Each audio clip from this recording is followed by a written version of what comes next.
A friend of mine has an Escape 17. I've got the Black Series HQ15. I've been living out of it for almost 6 years. And my friend, Dara, wanted me to do a little bit of work on it to make it better. Escape had spray foamed the underside as their form of winter protection, which is fine, except if you travel any gravel roads, the stones chip away at that insulation. So I did to hers what I've done to mine and wrapped it in vinyl ABS sheeting to protect that insulation from being chipped off and give a little sleeker look and probably a little better airstream. Oh, wait, not airstream.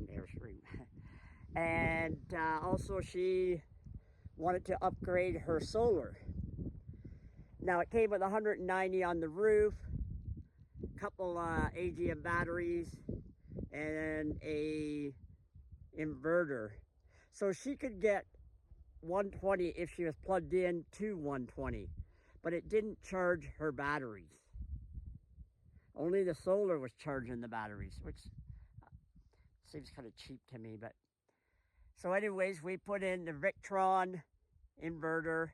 We doubled from 190 to 380 up on the roof, and plus allowed for a Renogy Voyager suitcase to be plugged in at the rear to give her an additional 200.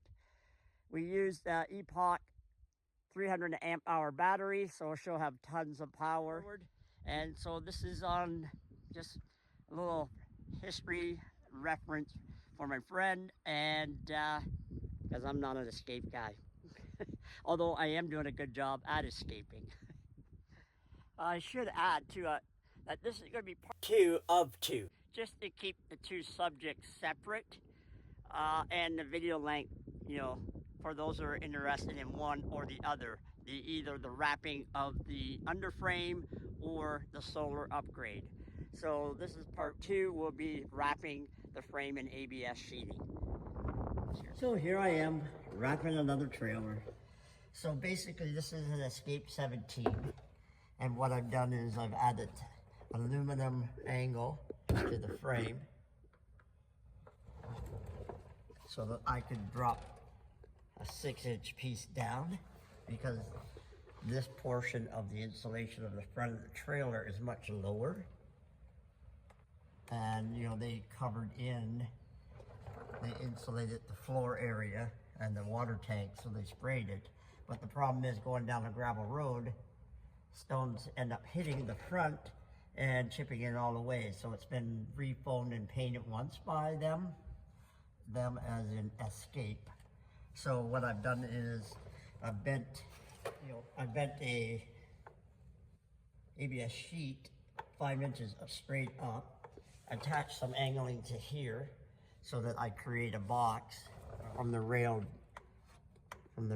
down, and then I'll screw this into this angle and then bend this, fold this in up here to match the curve as it comes back to the frame. And we'll fill in areas that don't have insulation with insulation for now. So that's the plan. And then I'll run flat bar along here so that 48-inch sheet fits just in between the two rails. And I'll tuck it right up in here. And that'll cover all of this in and protect it from stones and the other fun debris that might fly up here. So that's the strategy. I'll have to cut around the brake lines and such, and I'll just wrap it right up around that back side of the axle.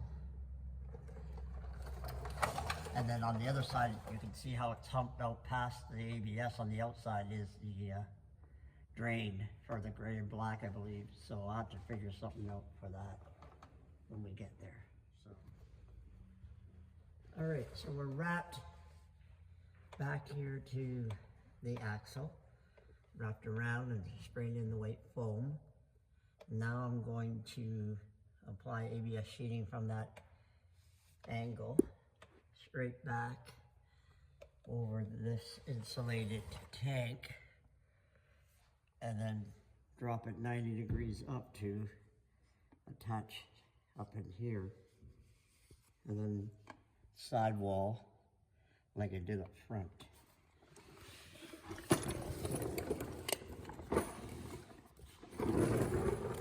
Like this.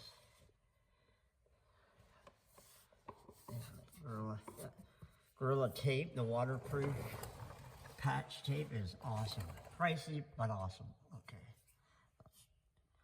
So you can see how I wrapped this. I put an angle bar in there and just ran a row of screws just to give it reinforcement for when the wind comes and strikes this.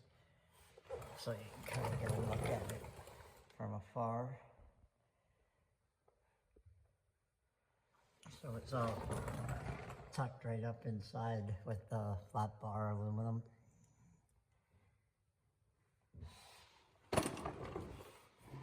We just finished painting the frame, so you can see how it is. And then I'm going to run ABS sheet from here straight out and curve up to the top of the frame.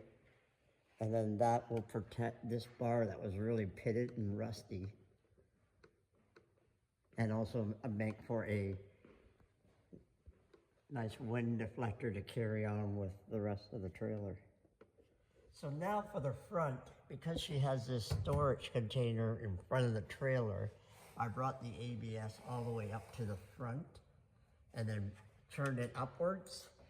And the reason I did that is so that wind doesn't catch this and rip it off. And I added drain holes for now for any rain or water. We're going to bend it in so that it is tighter. And so that's mounted in those two places.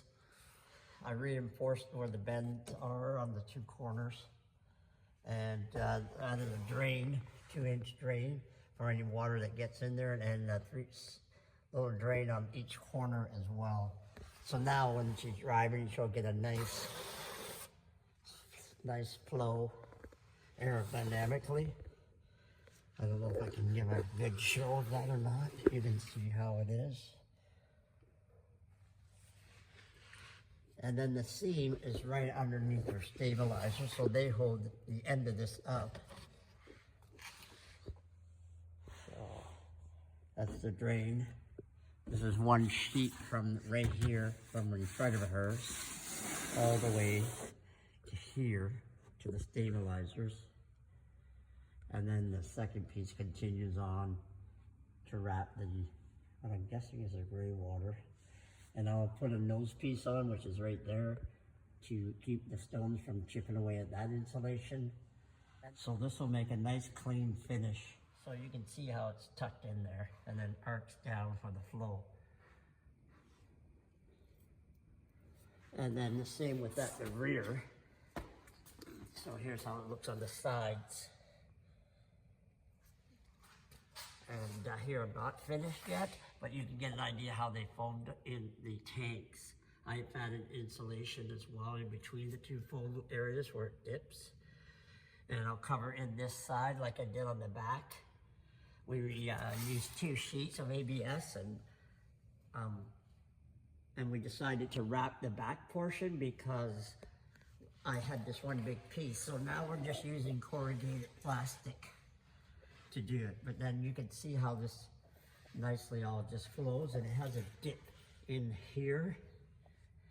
And that's the drainage for the fridge. And I'm putting in a drain over here and a tap so that she can drain the freshwater tank from below rather than from the side, which I'll show you here in a sec. So that's kind of the look. So from the side, you can see how the drain's tucked in there. So we're gonna run a hose down through and have a tap here. And it's not like she's gonna full on overlanding or anything, so that's the deal there. She doesn't like that tap anyways.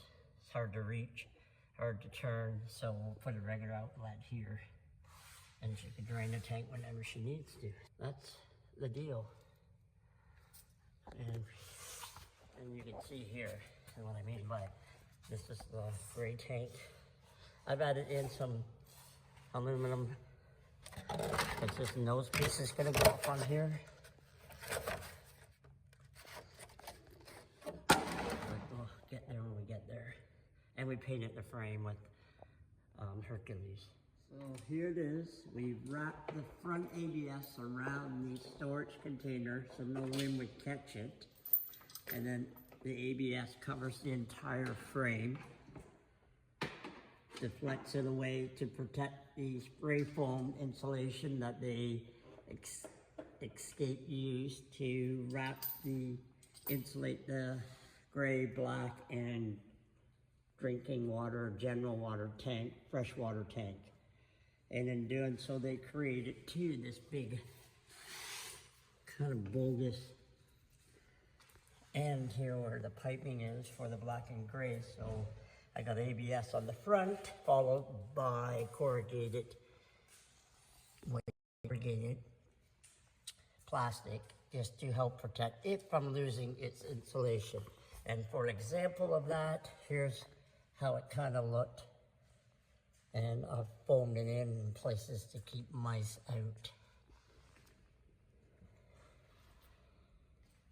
So the original idea was just this section here. And then I decided that it would be good to do the front because the cross member was so rusty.